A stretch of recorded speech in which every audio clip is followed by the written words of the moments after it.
Greetings, everyone. Welcome back to the CWW podcast. My name is Star. I'm here with NoTea, Yep. and we are going to return off of a small hiatus with our newest podcast video. This, I believe, is what, episode 6, 7? Let me double check because it has been a while since the last one. Yeah. While they're double checking, I just want to take the time to kind of explain what we're doing today. This one's going to be a hint back to the original one, a little bit more unscripted. This is No gonna be notes. episode 7. 7. Yes. Our last Honestly, that's episode pretty was good. the domestic girlfriend episode. I'm glad that we ended on a high note. I Well, would not want us to. I'm thinking from my point of view because our plan for that one was we'll do like the first episode, talk about it, then we'll do the last episode, talk about it. But then we never did the second episode, so I just watched the final episode for nothing. You know what? I will. I will. I'll get to it. It won't be for nothing. Okay, it won't be for nothing. Um, a lot of stuff obviously has been happening in our lives and in the world in that time frame, which has led to this. But we're happy to be back, and we're happy to bring you as much more content as possible. Welcome to the 2025 version of the CWW podcast. It's Uh, yeah. actually been over a year since we had our first episode because we did our first episode like January 2024. Cheers. Cheers, Pipeline Punch Monster. I just have water because I've been having a sore throat for like the past week. Yeah, so many people are getting like randomly sick at work, and it's like kind of crazy. My so I do co-teaching, and so I'm always with someone.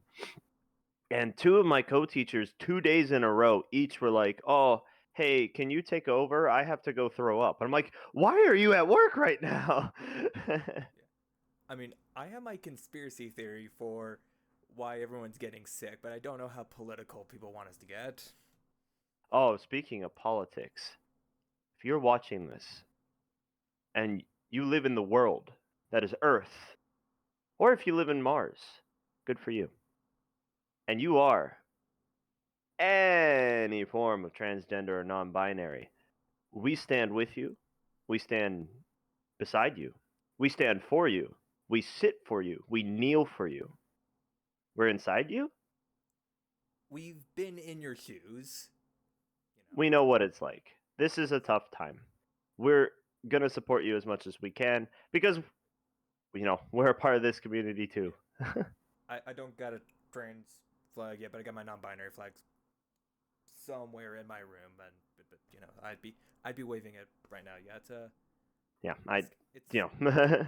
definitely a scary time. Uh, I'm terrified, but Yeah, it might obviously delay uh some things like me returning to America, but for the immediate time, um, mm, if you need a community to reside in to make yourself feel better, we'll try that. We'll do what we can.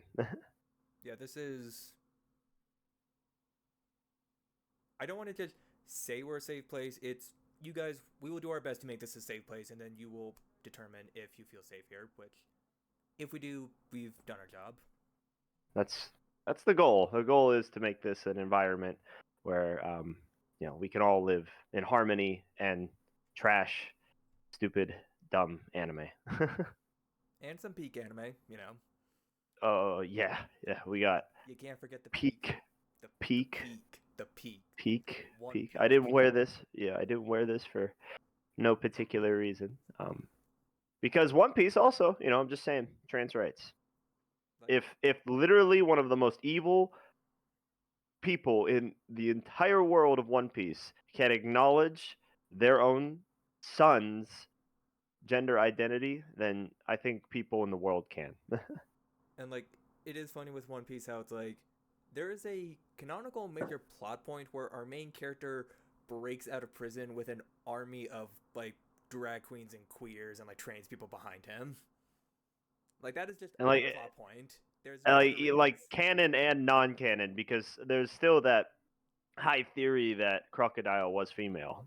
I mean, that is a headcanon for me at this point. I'm not buying into I'm saying it's a headcanon, but Croco Mom is a headcanon, but I feel like like being a woman at one point, I feel like that is like something needs to happen with that. that's as close as it could get to actually being One Piece without it being One Piece. Hmm. Like I feel like that's like in one of the games they probably acknowledge that.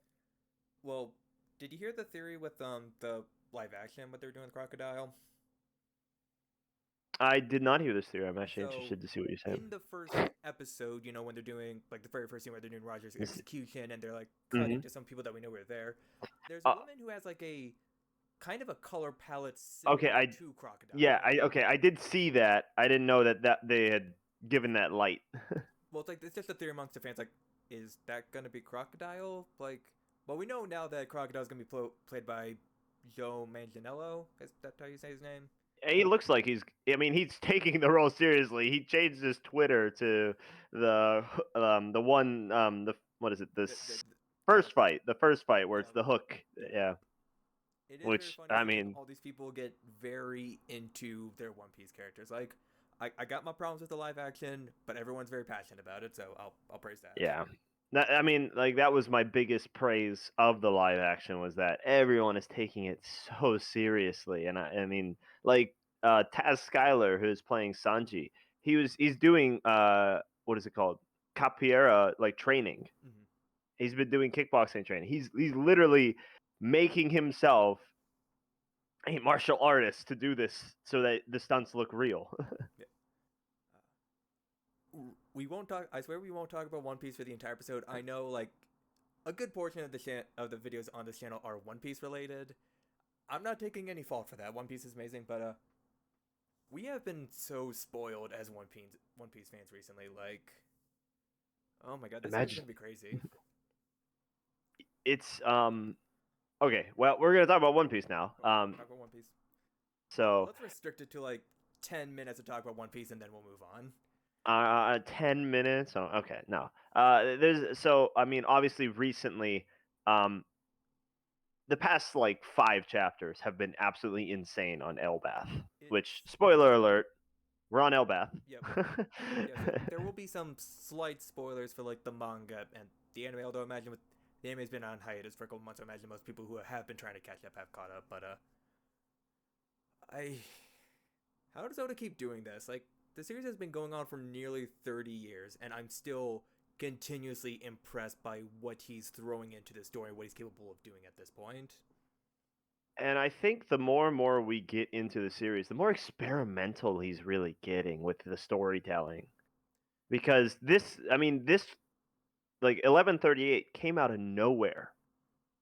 Like, We were still in like the introductory phases of Elbath essentially, and all of a sudden there's just like the biggest lore dump that the series has ever gotten.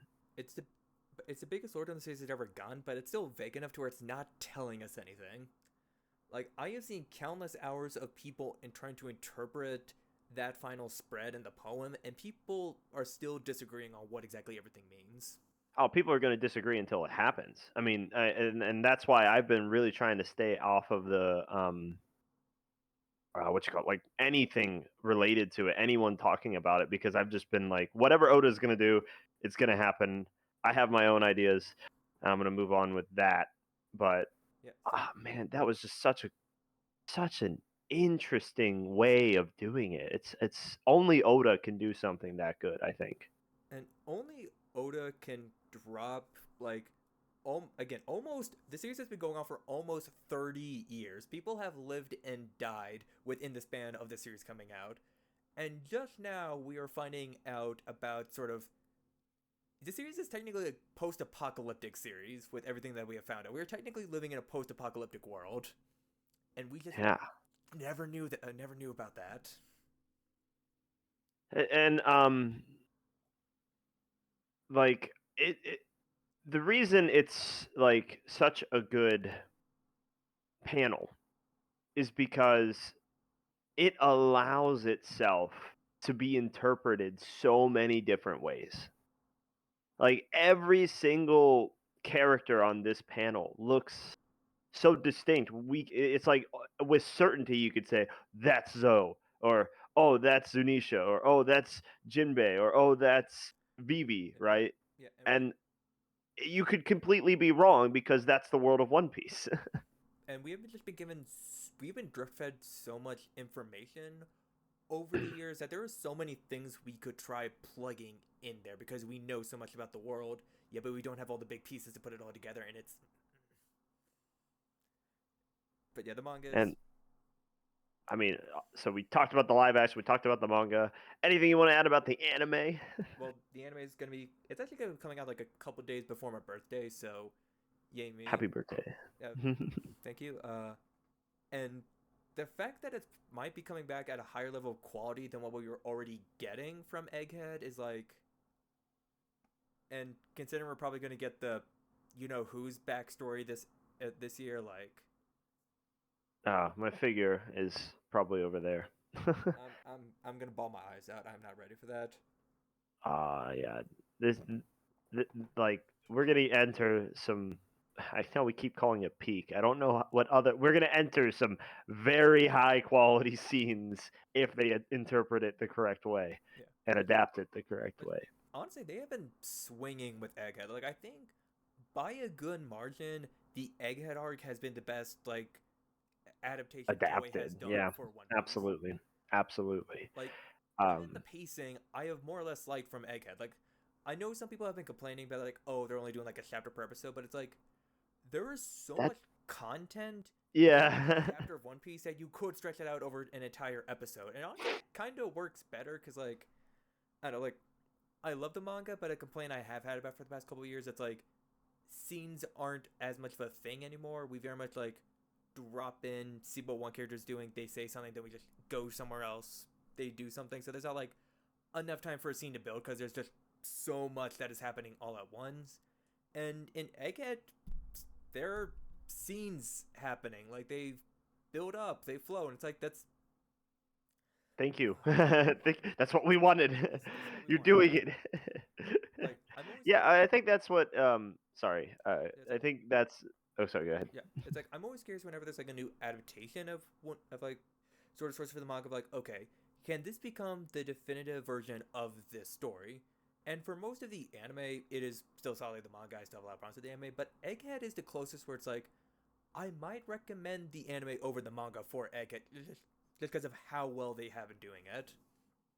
I think it's because they're adapting it into the one chapter per episode kind of format where um it's really difficult to put 24 minutes of content out of one chapter, especially of a jump chapter like One Piece, where, it's something that you can breeze through within like 5 minutes if you're really reading it. Yeah. But uh, when you allow it to really stretch itself out, all those little moments get to become actual scenes that I think lend itself very easy to the viewer and gets us essentially more One Piece content. Mm-hmm. Yeah. Then have you been watching the remastered Fishman Island they've been doing during the hiatus or? I watched a few episodes. I haven't. Fishman Island, as we've talked about before, is certainly not my favorite, so it wasn't a priority of mine going back and rewatching it. But I have seen what, about 2 episodes now, maybe one. Yeah. I've just kind of been sitting down watching a few episodes at a time. I'm about like through half of what they got so far, and it's all right. There, I definitely have some problems with it. Like, it feels very weird. I like Fishman Island more than most people. Like, it's not one of my favorites, but I definitely like it more than the majority. But I cannot stand the anime. The anime is like the original run is that's really where the pacing goes to shit. But is it weird to say that the edited version is almost paced too quickly? No, I don't think that's weird at all because that's kind of how I felt. Like, And you know what? obviously, I haven't seen too much, but Like, you know what I was saying about like the manga nowadays, how it kind of feels like we're just kind of cutting from thing to thing. That's kind of how I've been feeling about it, where it's just like mm, things don't build, resolve, die down, or flow. We're just like doing this, doing this, doing this, doing this. But like, could that be an issue with just Fishman in general, or like have you reread Fishman like fully recently? it has been a little bit, but I do remember that the manga, at least at this point, was still paced somewhat well. Like, it wasn't. Yeah, I see. That's what I remember too. I don't think the pacing was the issue with Fishman. Yeah, but like, yeah, it is very funny how it's like I feel like they cut down the Fishman Island by like half. They could like it feels like every single scene needs like an extra like 3 to 5 seconds, and I wouldn't have a problem with that. Ah, I see. I'll keep that in mind. It's certainly something that when it's all said and done, I'll probably go back and watch the whole of the It's definitely better. revamped series. But It's definitely better as like not your first experience with Fishman because like it you don't get all the same parts from Fishman, but it's like I don't know. It is still infinitely better to sit through than the original airing because that is it is genuinely like Oda is a fantastic writer that people were still sticking with One Piece through like that Fishman Island through Dressrosa era of the anime because I might have broken if I had to sit through that anime only. yeah, One Piece. One Piece. Okay, Then we'll have to transition to a new series. yep. Although we might begin season 2 of the live action this year, and I think we are confirmed to get the anime remake this year as well. Which And I also just want to. Okay, so I'll have one more thing on One Piece. As far as the trading card game is concerned, um, in Japan we are entering OP 11, which is the 11th set. And this finally gave us the Kobe leader. Finally gets a run, Kobe. But I'll actually be running the new Nami. So, uh, I am hoping I find out tomorrow if my application is okayed. I'm hoping to go to the Bandai Card Fest's World Tour Final of 2025. I'm hoping to go. I put the application in. Basically, they say you made it or you didn't make it, and I find out tomorrow. So if you are planning on attending Bandai Card Fest's World Tour Final in Chiba, Japan, I'll be there. Hopefully. do you know what qualifications they're judging on based on whether or not you make it in, or I had no idea. I win a lot of Union Arena games, and I win some One Piece games. So there's a good chance that if it's based off of resume, I should qualify. But okay. I don't know what it's based off of. I think anyone can go. So Hmm. fingers crossed. Fingers crossed. Good luck. Okay, but now we'll transition to something else. Transition. Oh, Uh, yeah, it's all tied together. it's all It's all tied together. together. Tied together. By the way, if anyone is concerned about gender affirming care in Japan, it's actually more available than you might think, but you do have to speak Japanese. So, if you are in Japan right now, if you're considering living in Japan, but you are afraid that you won't be able to get the proper care that you need, so far, I've been treated wonderfully at all the facilities I've been to, and they will do anything they can to help you. So, please seek the care that you might need and just know that it is available even if you don't think it is. Very good to know. Granted, I live near a major city, so it's probably way more available than what it would be in other locations in Japan, but um, it is there, so it's possible. I probably still gonna be more available than what we're gonna get in America in the coming. Yeah. Who knows? Who knows? There's a chance I'll avoid that saying anything that might get me arrested. I won't. Well, Arrest me. I am in America, so if something does get tracked back to me, they can do something about me. My statement has been redacted. Thank you. But Not the trans care part. That is 100% available, and it's something that you should consider if it's something that you're thinking. But so you want to talk about trans care? Recently, right? Recently, I have been on a big kick because I rewatched all of Madoka Magica. hmm, I reread a bunch of the side stories, and I think I completely missed the point of Madoka Magica as a kid and as a college student. is this gonna be one of those things like with the Matrix where it was actually a trans allegory the entire time, or a good allegory? Hmm. No, maybe not that far, but it does certainly. There's just so much I see with the characters that make me feel so much more confident in who I am and making the decisions that I've made. Honestly, I I just think I totally butchered the series because I didn't really understand the character Sayaka. If you're not familiar, she's the blue-haired character. Um, and after rewatching it, after really giving it light, and after playing Union Arena, the Madoka version, um, it really does bring it into a new light, and it does make me feel so much better. And I just wanted to give it a little bit more attention than I think I've ever given it because it is certainly, as of right now, a very important part of my life. Yeah, I haven't rewatched Madoka in like years, so that's like honestly something I've been doing lately has been going back and rereading and rewatching some stuff that like I really like, but it's just been so long since I've read or watched them that's like I don't know if I'm remembering things correctly. Yeah, and that's what it just came down to. I would rewatch scenes of them. What's how it started is Union Arena, which is one of the two card games I primarily play in Japan, announced that there was going to be a Madoka Magica set, and I was like, well, I like Madoka, and I really like this card game, Union Arena, so I'd like to play those cards. And in doing so, I wanted to make sure I rewatched everything so that I was like familiar. So to start the rewatch, I was just rewatching maybe two or three important scenes, and I rewatched the scene where it's spoiler alert, Sayaka versus Kyoko, which is red hair girl versus blue hair girl. Uh, Obviously, this is going to get into spoilers of Madoka Magica, but in rewatching that scene, I remember like the first time I watched it, I was like 12. So I probably didn't really get what was going on. It was probably like in that phase where you're like, yeah, this is okay. But, it's so much more than that. It's so the intricacies that Studio Shaft are able to put into any of their series, you need to rewatch it. So, um, in the rewatch, I was like, man, this is so much better than I remember. And then, like, I rewatched the whole series. I was like, man, this is so much better than I remember. And then I had a really rough work day where essentially I had to like transfer schools like midway through the shift, and tough day, long day. I went home.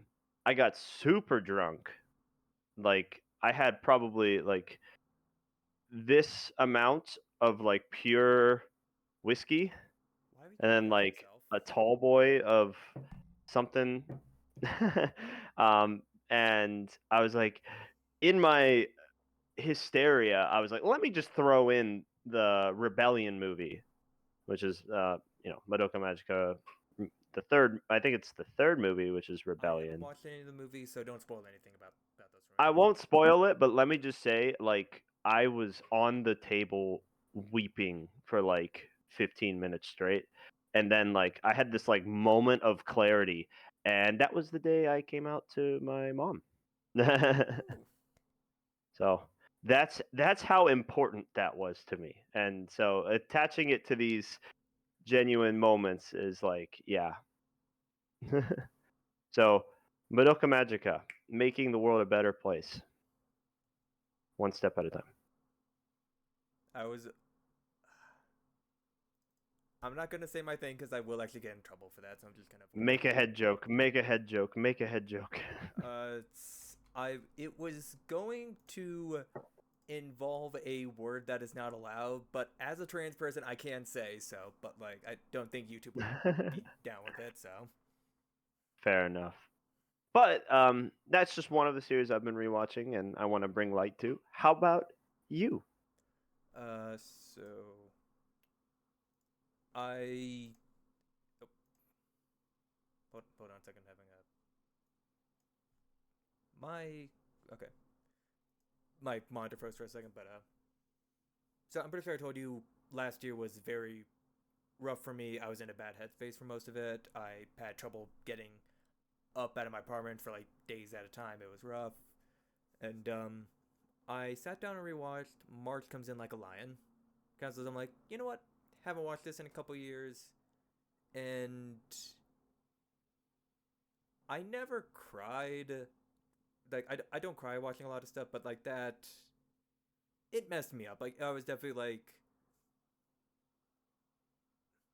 you know those feelings where it's like you're kind of just in there, then it just kind of feels like something is like seeping inside of you and you don't know how to get it out. I was just like that the entire time watching. Like every monologue, every scene, every conversation, every transition, I was just enraptured as I felt like I finally understood everything that this series was talking about and everything like the characters were feeling. It's ironic that we both had this revelation after a Studio Shaft production. Hey, never underestimate Studio Shaft and what they can do. I No, need a season genuinely don't.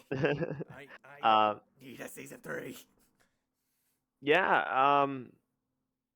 I'm actually shocked that you didn't cry on your first watch of March because there's so many good moments to cry in.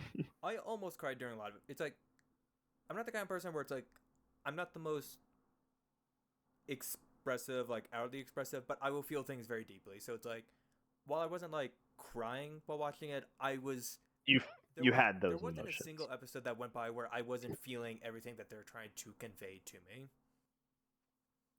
And honestly, like it's like it's a very rough series. Like there's like a lot of like difficult things to sit through. But the thing that always like made the series like what really elevates it to something special for me is this is such a warm series that loves people. I think it's like it loves Yeah, people and it loves life. Like I think at its surface, like if you're just watching the series and you're just like the average anime fan, you're not really looking too deep into it. You're gonna say this is a pretty dark, mean-spirited anime. But what it really is a wonderful kind of what's the word I'm looking for? Not encapsulation, display.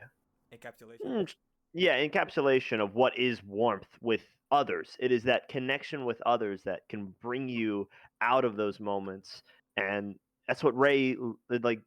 Ray accepts himself. It's such a just It's so Ray's good. relationship with other people, but also his relationship with himself and his own life, and kind of him defining the things he does with his life and what that means to him. And It is such a wonderful story of like not only character growth but personal growth.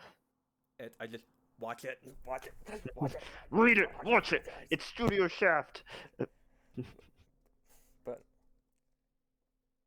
yeah, so yeah, I am at some point going to go over my top 50 list, and it's like because I've watched a lot of stuff that I've liked, some stuff that like okay, I don't think it holds up for me, but like rewatching that, like it is number one. I don't know if that's ever going to come down from number one. And I love and speaking of which, like in all of these rewatches and rereads that I've been doing, I've always kind of explained like my top anime as there are three manga that are just above the rest for me. Um, and I don't obviously you could probably tell which ones they are because I talk about them all the time.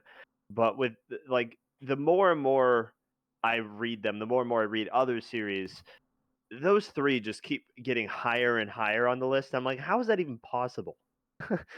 Like you're already number one, two, and three. How are you getting higher on my list? Yeah, it's like so. For years, my number one and two have been pretty set, which is March and Violet Evergarden. I need to rewatch Violet Evergarden. It has been years since I've rewatched that, and I really hope it hold. I really hope it holds up for me. I'm pretty sure it will, but I like the problem I've had with it's not a problem. Violet Evergarden is perfect. It is objectively one of the best animes of all time.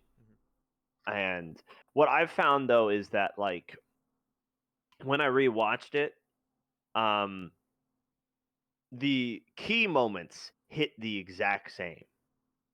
Like the walking on water, the episode 10, the movie, they hit the exact same as they did when they first hit, which is phenomenal and it's going to wreck you. But like the in between moments, I think I found myself paying too much attention to them. Like cuz it was a rewatch obviously, so I'm like, "Oh yeah, let me make sure I really fine-tooth comb every scene." I think I was trying to overanalyze it and I think it brought my enjoyment of the series down a bit, which is a real shame because it is so perfect. Like I can't describe it with any other word. yeah, I'm gonna hold off on my statements on it. It has been. I think the last time I watched it was before we all The went to go movie? see the Yeah. movie back, which was a long time ago at this point. I don't like thinking about that, but 2021? I think so. Oh my It was like god. 2020, 2020, like late 2020 or early 2021, which Man, that's a long time ago now. Oh well. oh well, we're all getting older. By the way, most of you don't know this, but a group of our friends, we went to see the Violet Evergarden movie and in theaters, which was genuinely a fantastic experience. Oh, By it the was really way, good. watching Kyo Annie's just wonderful animation on such a huge screen with the surround sound. Going to the movie theater is underrated. It's when all the requisites for a good movie theater are right. Like you have the right crowd for the movie, you get everything you need. It's becoming less and less every day, but it's not overpriced to go. But like, Yeah, that's but if important too. but if all the things are matched up, there are a few experiences like watching like the right movie on the screen. it it just like but okay, so to finish this story and then I'll get into the unfortunately tie it back to One Piece. But we of course went to see the Violet Evergarden movie, which if you haven't seen Violet Evergarden, it's honestly really easy to watch it all. It's only third 12 episodes in a special, 13 There's episodes in a special, 12 episodes, a special, and then two and then movies. the I move think oh, there's two movies. two movies, that's right, the Eternal Memories doll. So that's not a lot, especially coming from us who have read a whole lot of shonen. But that movie was just so wonderful. The funny part of this story is NoTea sat next to me during the movie and probably couldn't hear too much of the movie because I was snivel crying for the entire length of the movie. It was like 20 to 30 minutes in, you started sniveling. I looked over and you were like teary eyed, and it just kept going for the rest of the movie. You did not take a I break. don't know how I did that. Like I was genuinely crying for the entire movie. Which if a movie can make someone do that, it's probably at least an 8 out of 10. Then there's that one scene, which I won't say what it is, where literally every single person in the theater was crying. Like, I know it was definitely quiet except for like snivels and like people like whimpering. Like, it was. Oh, that was brutal. And then there was like the tiniest little joke, and everyone started uproariously laughing because we all needed that. Yeah, because it was like the biggest 180-degree angle where you just Like the joke wasn't uh even that big or bombastic or that funny. It was just a little something. But because we needed everyone it. was so down, it was like everyone was responsive to it. But yeah, that was a wonderful experience that unfortunately I might have soiled Notice and the people in the surrounding area's enjoyment of the movie just by hearing. It was. I still thought it was phenomenal. I just started zoning you out after like 20 minutes when I realized you weren't gonna stop. Yeah, that was the thing. I realized when I started that this wasn't gonna stop until like the movie was over, and I like looked and I was like, oh man, this is like 20 minutes into the movie. We're gonna be here for a while. And wasn't it like Uh, a 2 hour movie or something like that? yeah, it was long. It was really long, and that's what made it even funnier. And then, of course, our friend was like pocketing tissues to me, and I was like, It was rough. Fantastic experience, but it was rough. "Oh yeah, I wouldn't be. Obviously, I wouldn't have been doing that if it wasn't one of the highest rated movies I'd ever seen." Mm-hmm. Um, Speaking of which, movie theater experiences. The whole reason that I watched and read One Piece was so that we could go see the movie theater or movie together in theater.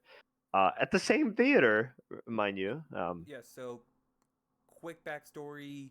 So there's us two. Then we have like another friend in our friend group. We all went to college together for a little bit. I dropped out, moved back home, and then when I was busy getting ready to move somewhere else, I pressured these two nonstop to catch up to One Piece so we could all watch that movie together in theaters. And then I stopped by for a couple of days, and we all went to go see it in IMAX. It was a film red that we all went to college Oh, for. that's right. I was already graduated. You already graduated, yeah. Oh my gosh. Yes. So, um, little backstory for me. When I was obviously exposed to anime at such a young age, obviously One Piece came up on the screen once or twice, but I only made it probably not too much further than I think like probably not too much further than like I definitely didn't make it to Arlong. So it was probably Surrey Village or Barati. Mm. And that's kind of where I stopped just because I was probably reading Full Metal Alchemist, and that was the best manga ever. I I don't know. mean, it is up there. I don't It, know. it, I mean, no hate to Full Metal. It is like, but it is like a. It is It is up up there. there It for is me. up there. It is up I there. don't. I don't want to hate on Full Metal. It's not my position, but like that's probably what I was doing at the time was something Probably. related to like what was hip at the time. So maybe Code Geass or Soul Eater or uh, Full Metal Alchemist or in High School Host Club or Hetalia Access Powers. I don't know. Something was going on in my young head, and I stopped. Um, and then I never really decided to pick it back up. And I never really surrounded myself with One Piece fans, so I never had the opportunity to like talk about it. So I never had the drive to watch it or read it. Which, man, I wish I did because I was so into anime. It would have just been the pinnacle of it. But um, when the movie came out, I was like, oh, this I liked New Genesis, the song, and I was like, ah, maybe this will be interesting enough. And then obviously, NoTea had been talking about One Piece. They were saying how we wanted like someone to talk to One Piece about who wasn't a a nincompoop. He will not be named except for he will not be referenced on this show except as Nincompoop. We both know who we're talking about. Wait, do I? I don't know. I don't know. I don't know if I know who you're talking about. Let's just say there was someone who wasn't the highest amount of brain cells and needed to talk about One Piece with. And I was like, you know what? I'll do it. And I had set forth this goal in March. I think the movie was releasing in America in October. October, November. It was like towards the end of the year. Yeah, towards the end of the year. So I'd set out to do this in March. So I read like 10 chapters in March, and I was like, One Piece is awesome. I can't wait to finish this series. And then I didn't read anything because um, work Life. and life. And then I got to October 1st, and Noti was like, "Hey, I'm not letting you watch the movie unless you read all of One Piece." And I was like, "Bet." So in 1 month, which if you are not a history, English literature, foreign literature, if you're not any kind of arts major, don't do this. You I will not enjoy this. I legit felt a little bad when I was hearing your reading progress because I was worried that I was ruining the experience for you by rushing you to read it.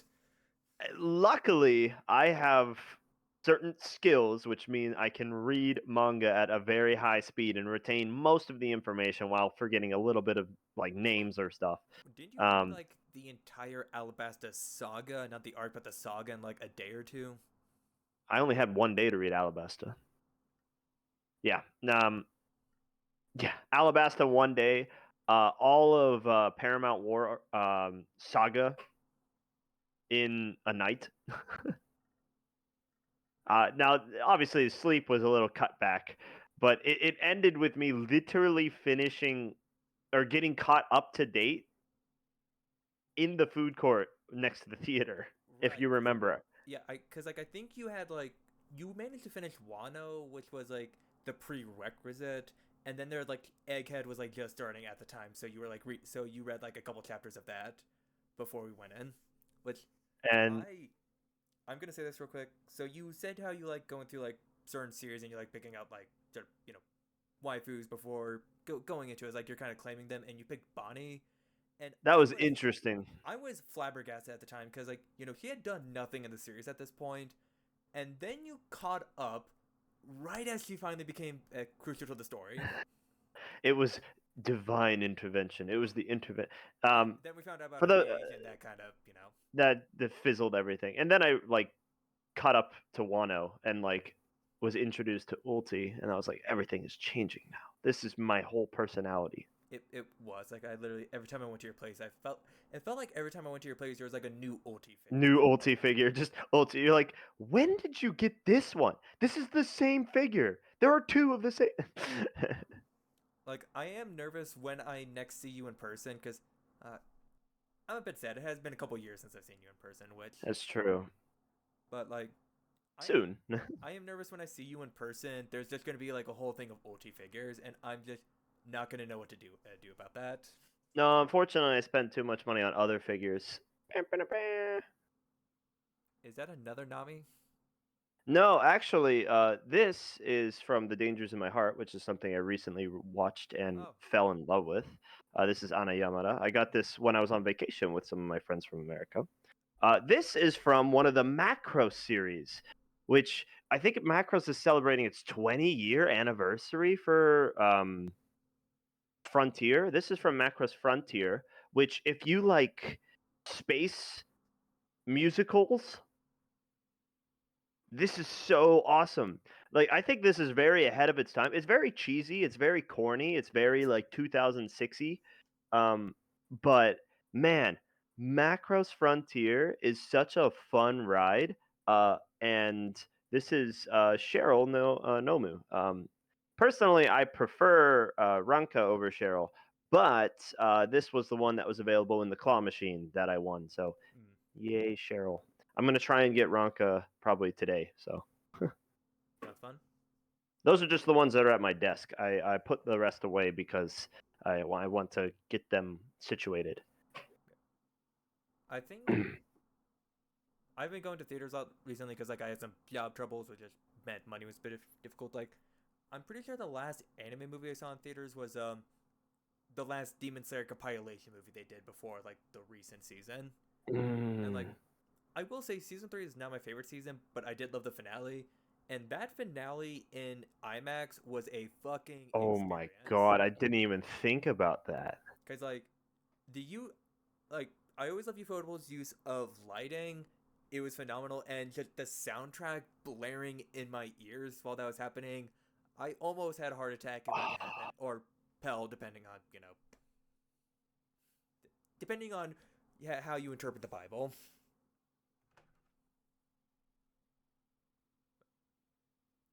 I froze. I forgot what I was saying. Anyway, season 3 of Demon Slayer. Hot take is pretty good for a training arc. This recent season that we got, because I'm pretty Yeah, sure this recent season was season 4. that's season 4. Yeah, The Hush. Hotshot Training season because like season 1 was Oh yeah, Swordsman. I just totally just like cut off Swordsman Village. Oh man, oh man, which is so sad because it's such a good one. I like it. Um, I I will say for Hotshot Training, like I know a lot of people didn't like all the filler and just kind of the nothingness that was happening. Hot take, I wanted even more of it. Like that's what I'm saying. It was pretty good for a training arc. Like so like many people are like, like 96% of all the Rocky movies are just training arcs, like and they're all really good sports movies. and I like these characters and I want to spend time with them. Like Yeah, I like them too. They're fun. It's entertainment. but We're about you. I think the problem is they don't know what they're about to get. yeah. Well, it's like the problem is when they get that, they're gonna say, "Well, why couldn't we get to this sooner?" And it's like, "Cause you need you need narrative build up. You don't You can't just.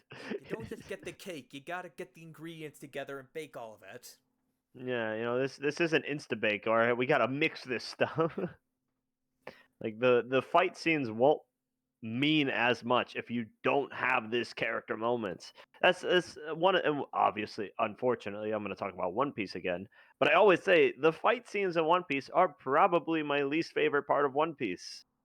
I Which like is them. not to say they're bad. I just like everything else so much more. It's like I like the fights in One Piece, but yeah, it is very much. I'm not going into the series for the fights. It is everything around him that makes the fights better.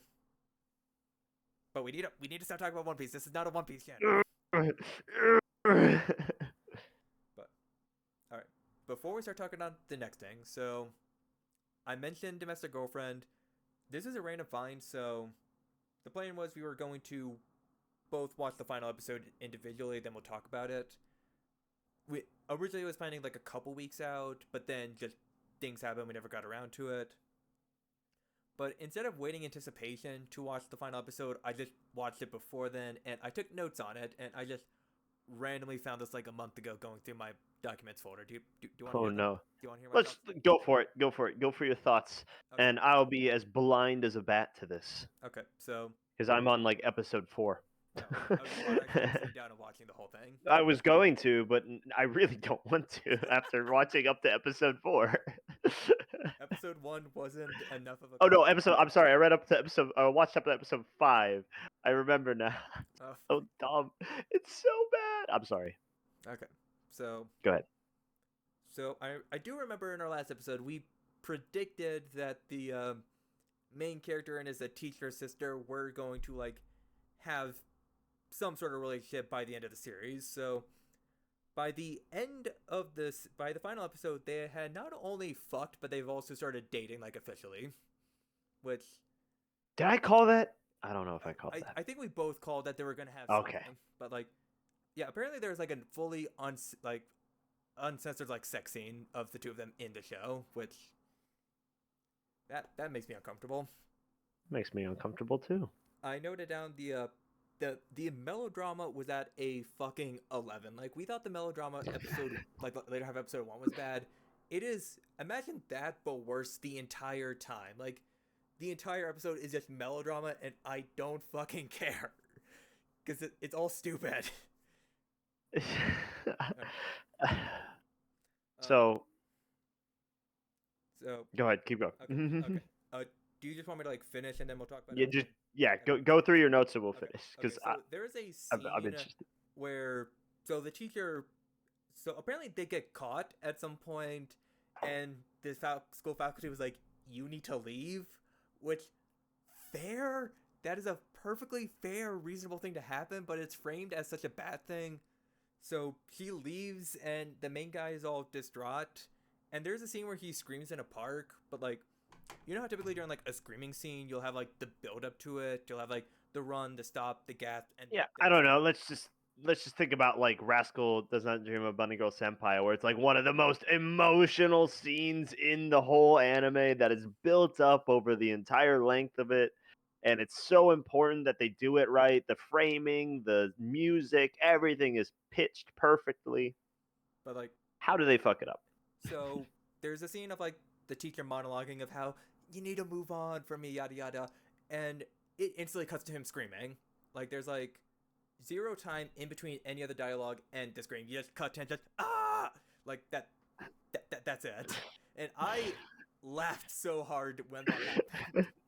Because like, I get it, I'm supposed to be emotional during this, but the way the scream just came out of nowhere, had no build up, had me on the floor. Okay, so we learned that the teacher that was sleeping with her student brother, he apparently had a thing with her teacher, which, you know.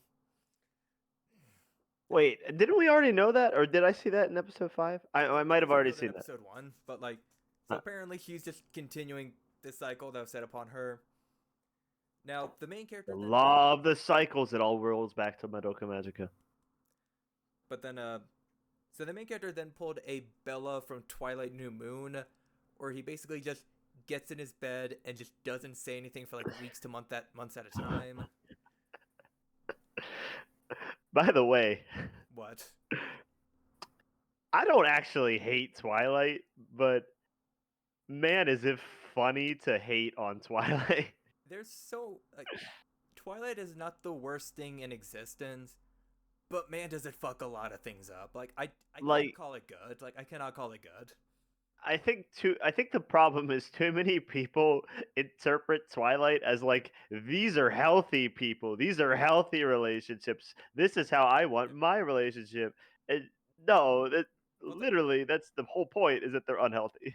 Well, I always read it as the author was trying to make them desirable. Like there's a desirability to this. Yeah, I don't know if they wrote them to be healthy, but there the author was into this at some on some level, and that always kind of yeah, set me off.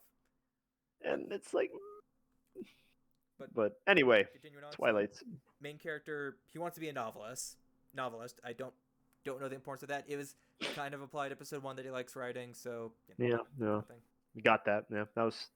Can't say I'm surprised, but Okay, so this was the one time I agreed with a character during this series, which is at least the parents recognized that the relationship was weird, that the whole Oh, really? situation was weird, and they don't know what to do about that. That was like the only time I was like watching. I'm like, okay, I get what is happening here. Like this is a rational response to this situation. I guess that tracks. Yeah. So you probably know this, but like, there's a cafe owner who was part of the yakuza, and he was gay. Apparently, I maybe you've met him already. I don't know. Uh, the main character just randomly starts crying at some point, which is like, if this was a I feel better, you.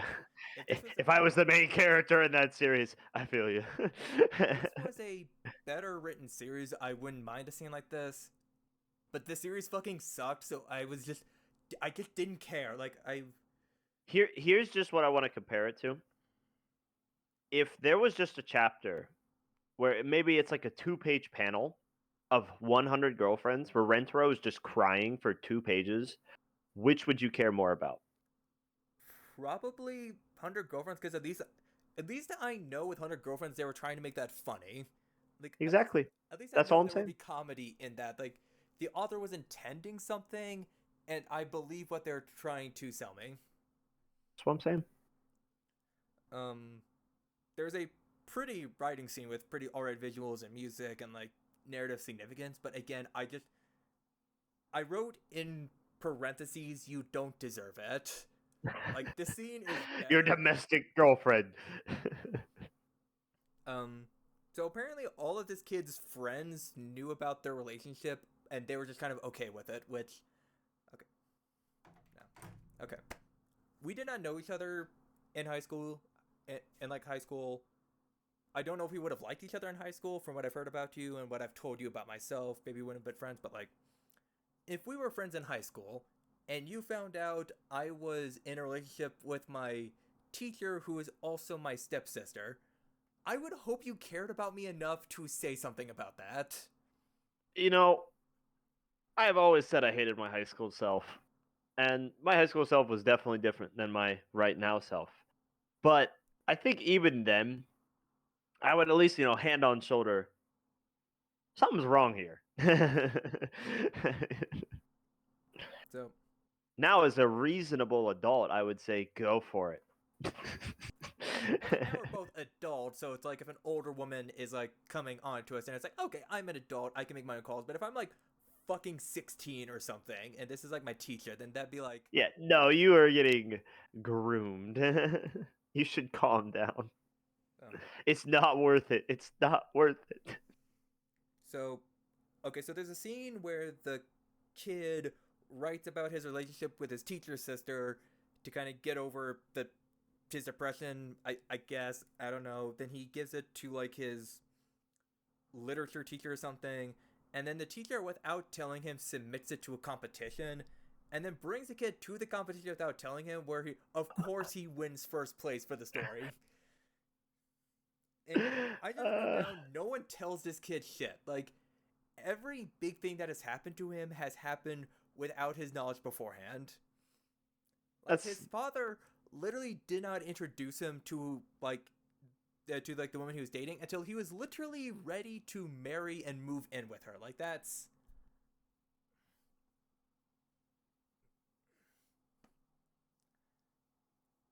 uh I literally just wrote down, the music itself is really good, but I hate the scene, so I hate the music.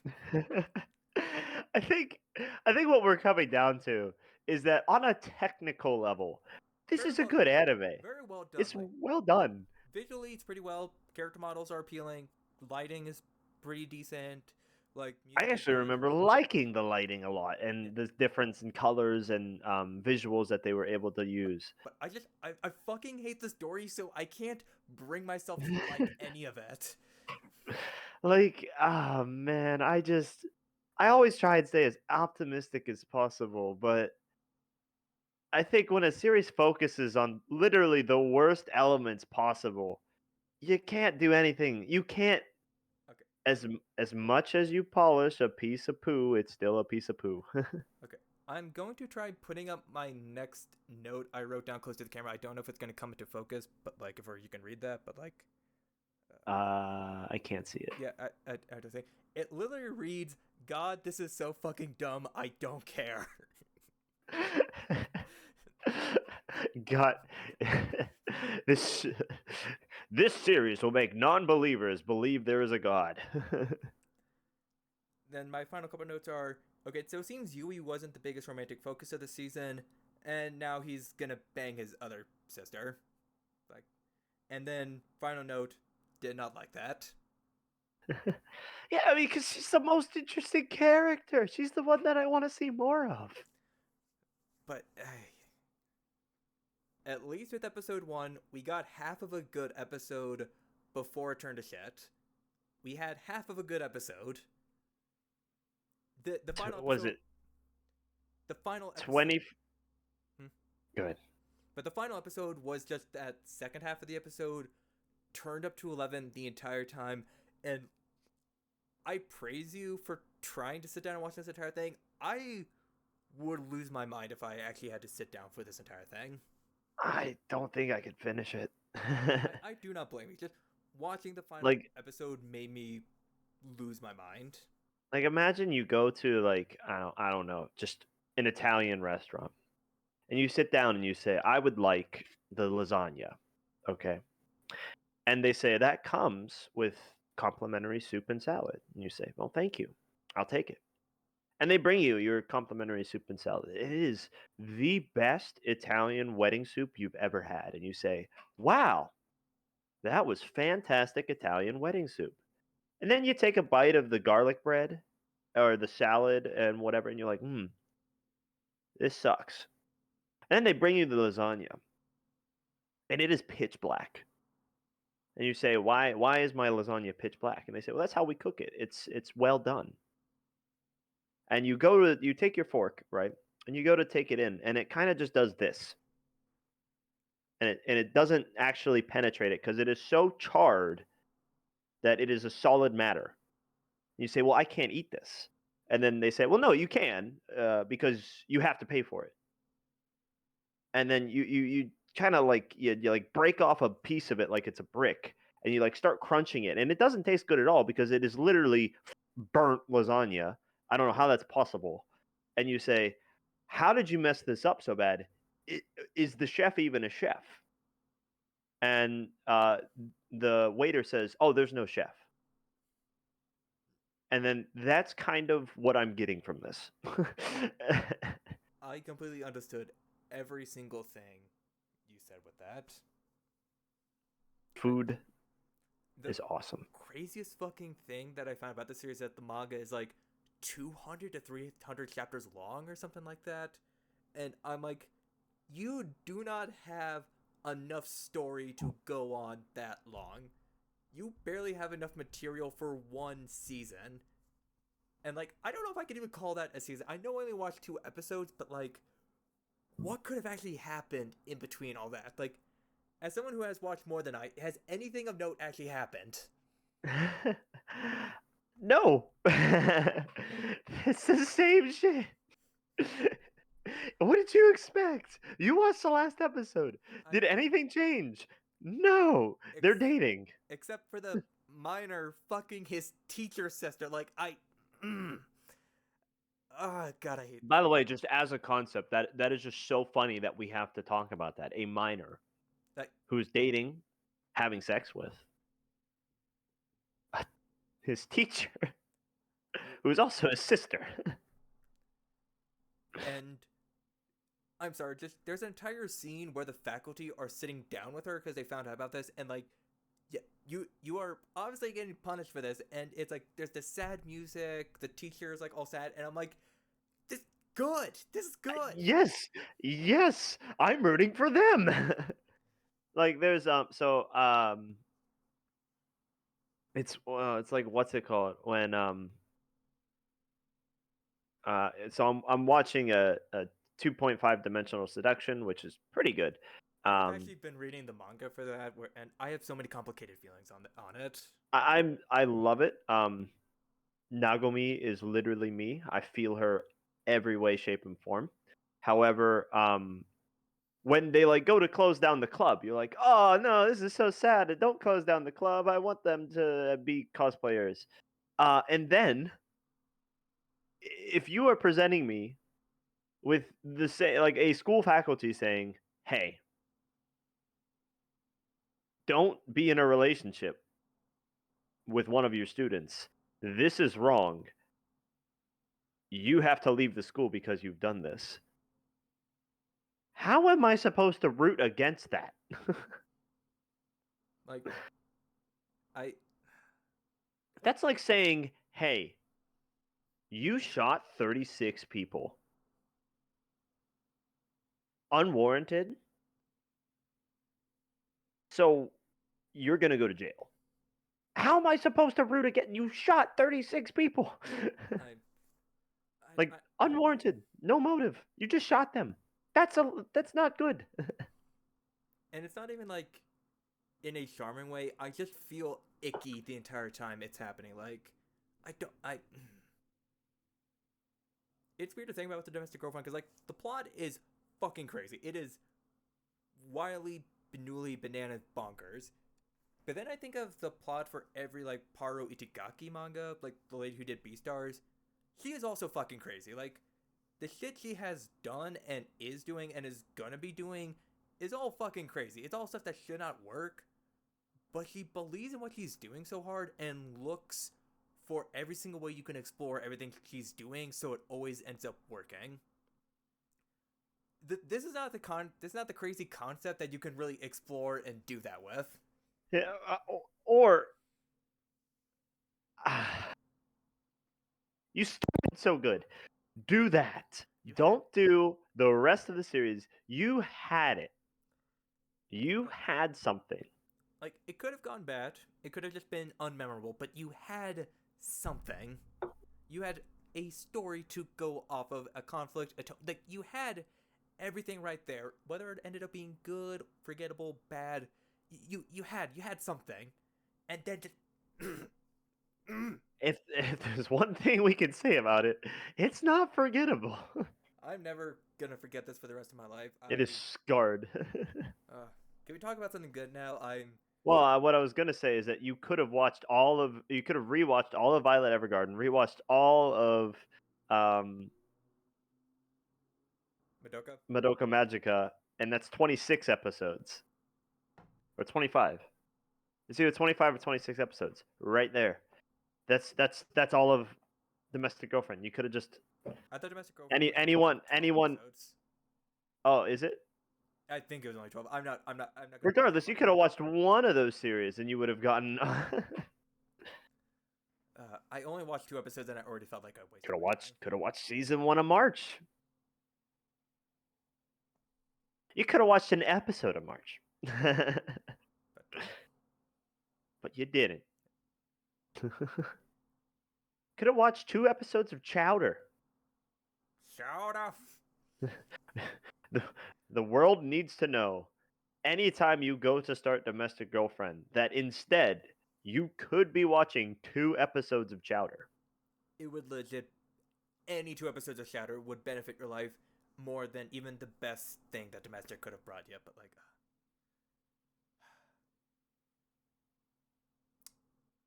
Is there anything 6? Is there anything like 6 minutes long? 6 minutes. I think the music videos for the opening and ending are both 5 minutes of Domestic Girlfriend. So you could just watch the music videos for the artists, um, and then just have the extra 12 minutes to go outside. and not watch the rest of the series. Wait, something I want to ask you right now. Go on. Do we want to have our 100 girlfriends conversation now, or do we want to dedicate an entire episode to that? I mean, I'm just gonna talk about how much I love it. So I have such a complicated relationship with it where it's like, I know what it's doing. It is succeeding at what it's doing, but I don't know how much I like it. I have a pretty straightforward relationship with it. I love this anime. I feel like the author wrote this anime specifically for me, wrote this manga specifically for me. It is my favorite thing ever. And this is, I'm being like completely unironic here. It is literally my number one favorite manga ever.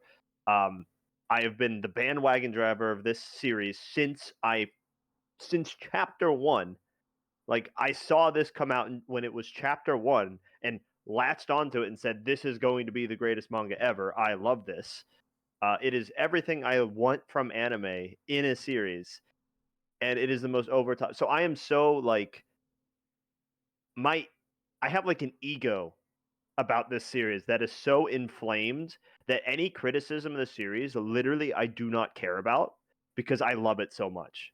And I can't genuinely put to words why I love it so much, other than it is just the anime that was written for me, the manga that was written for me. Okay, so I have like two big things that I like talk about with 100 girlfriends that like sometimes keep me from fully enjoying as much as you do as our resident expert. I'll let you tell me if I'm right or wrong. So, so a lot of people say this series is a parody, a satire of harms, which it is. But like, I don't read it as a parody of like it takes tropes and kind of pokes and makes fun of them. It does the tropes, like it just does the tropes, but it pushes it to such a level that you cannot take it seriously. Like almost any single romance trope is in this series, and they're not poking fun at it. They're just doing it, but crazier than any other series that has ever done it. So it's like, which is funny, but it's like there are some parodies where you can enjoy them even if you don't enjoy what they're parodying. But this is kind of something where you do need a stomach for this kind of like rom-com harem like bullshit to still get that enjoyment out of it. Yeah, it's certainly something that like is not for every anime enjoyer. This is not something that I can just push on like all of my friends and say, "Ah, the greatest anime." Like it's not as simple as that. It's something that like I know someone has to like it. You have to like the genre to like it because it is literally just like you said, everything about the genre just pushed to the extreme. And I love harems, but not for the reasons that other people like harems.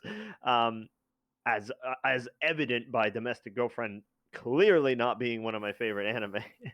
um, but I actually can find it to be serious in in sometimes because I am so just grasped. I'm collapsed by it.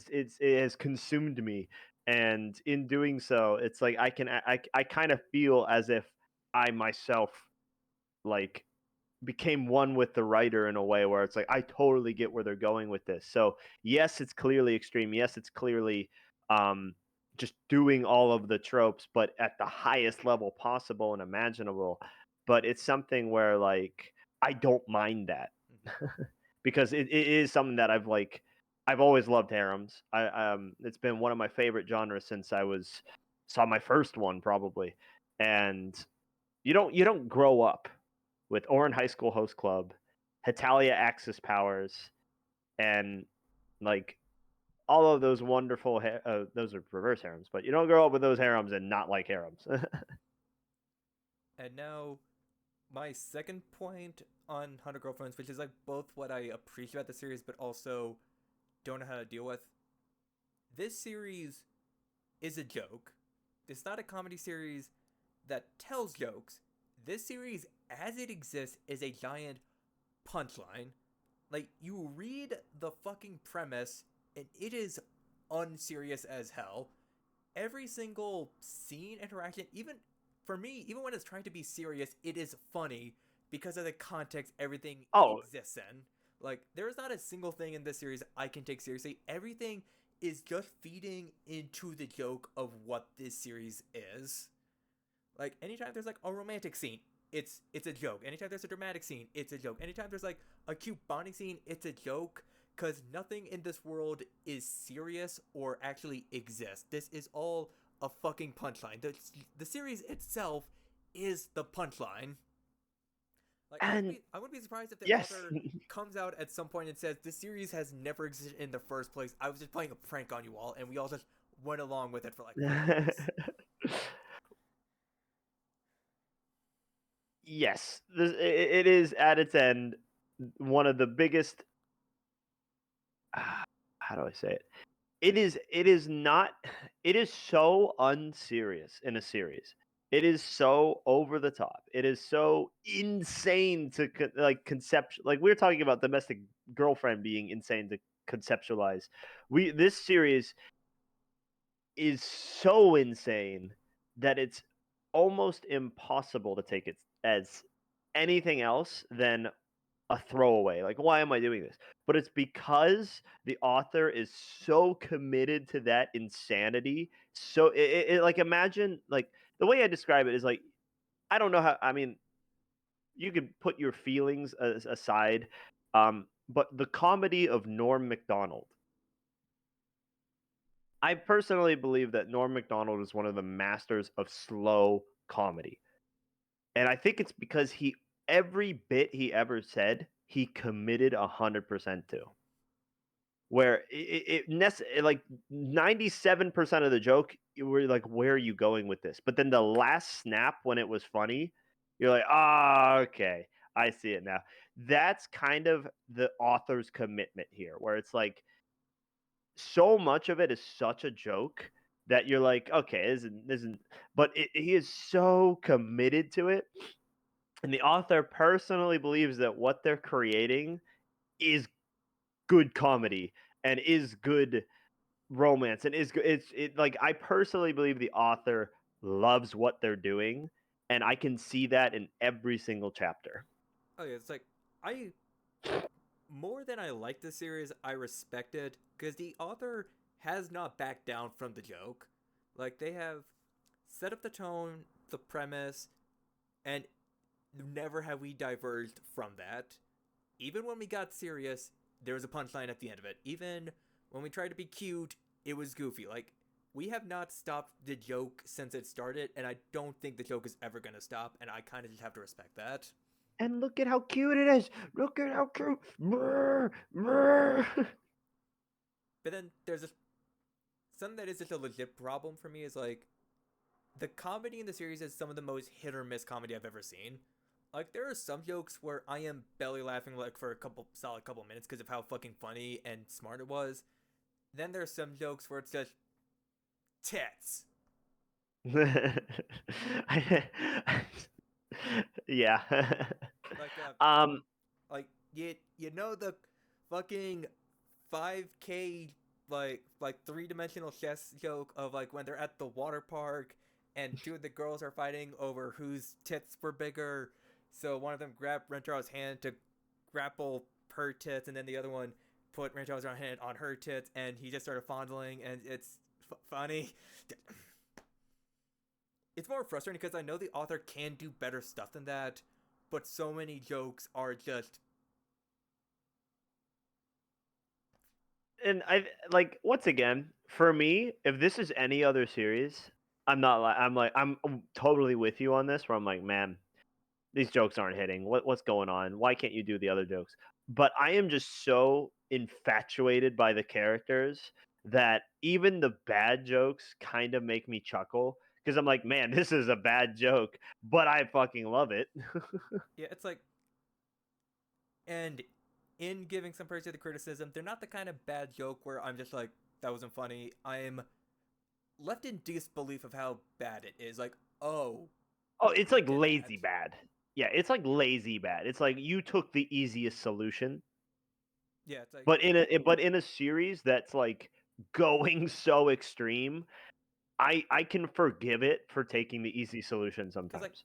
not every single joke is gonna hit. Like, in in as massive of a joke as this series is, doing so many jokes, they're not gonna all hit. So I am willing on some level forgive some of the jokes that just completely bomb because like you you tried sometimes.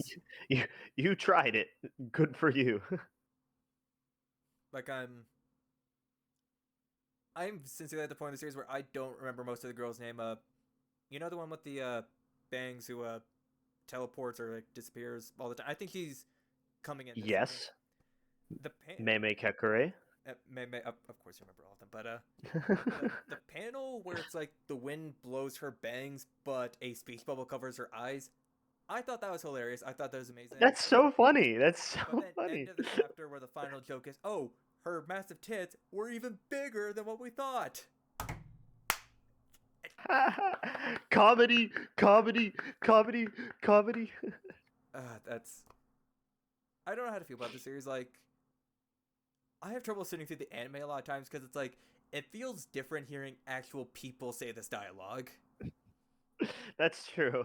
I've reserved my opinions on the anime for how they interpret a particular chapter. I know. And we've talked about this before. It's coming soon. I think it will be this season if they attempt it. I think it will Which be the same. every indication they have given is that they will attempt this scene.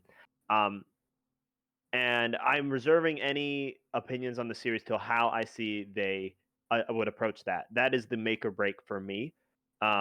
But I will always stand by the manga as being my favorite manga, and I don't think that, like I said, it doesn't look like it's changing because all of my other favorite manga are also rising with it.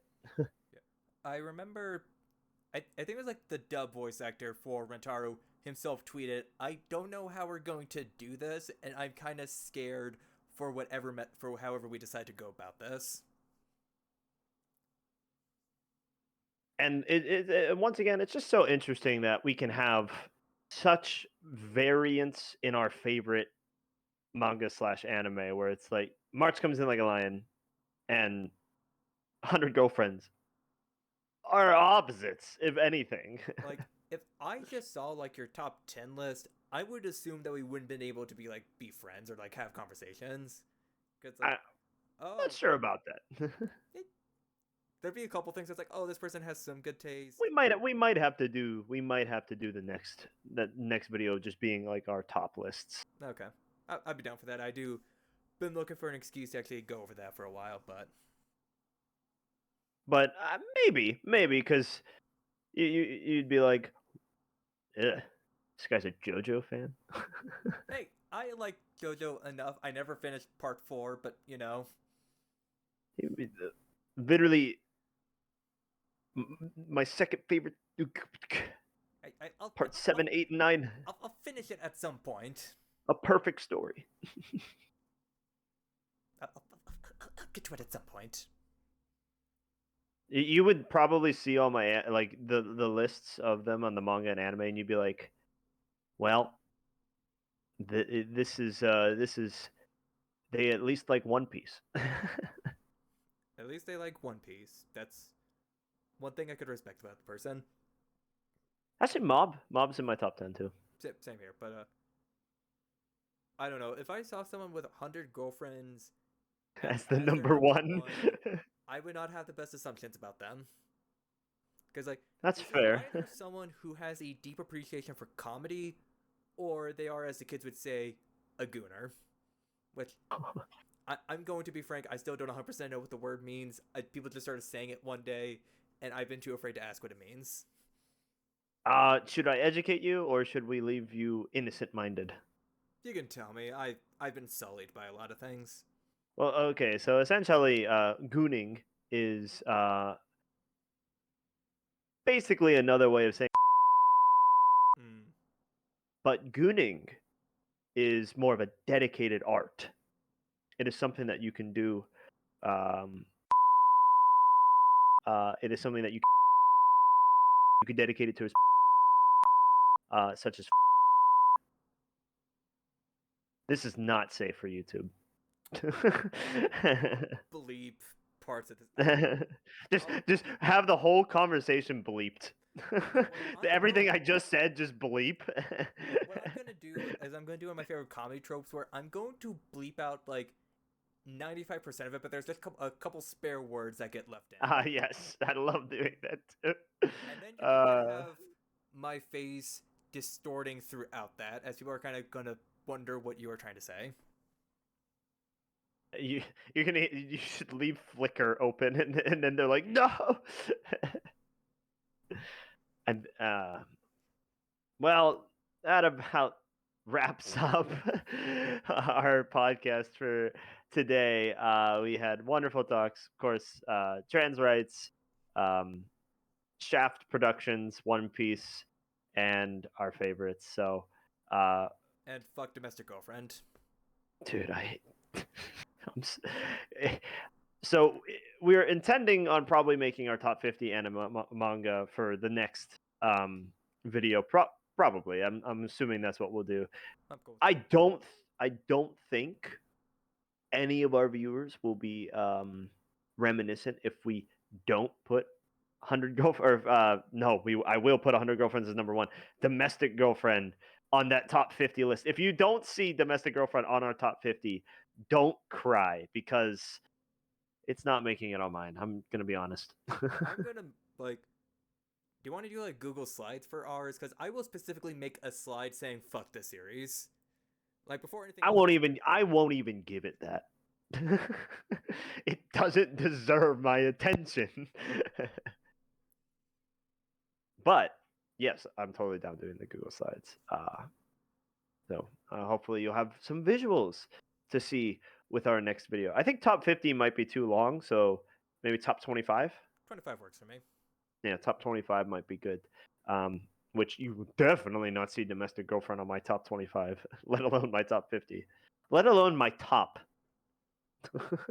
Topping, you say? Top bottom? Single trans bottom in Japan? Chiba, Japan? What? You lost me on that one. I lost myself on that one. I think everybody loses themselves at one point or another. It's just whether or not you can find yourself again, which does take time, takes energy, but you know, you deserve that. And we're here to help you through that. I've been Star. I'm NoTea. Thank you for tuning in to episode 7. And episode 8 will be on its way shortly. So we appreciate you sticking around. Trans rights. Trans rights.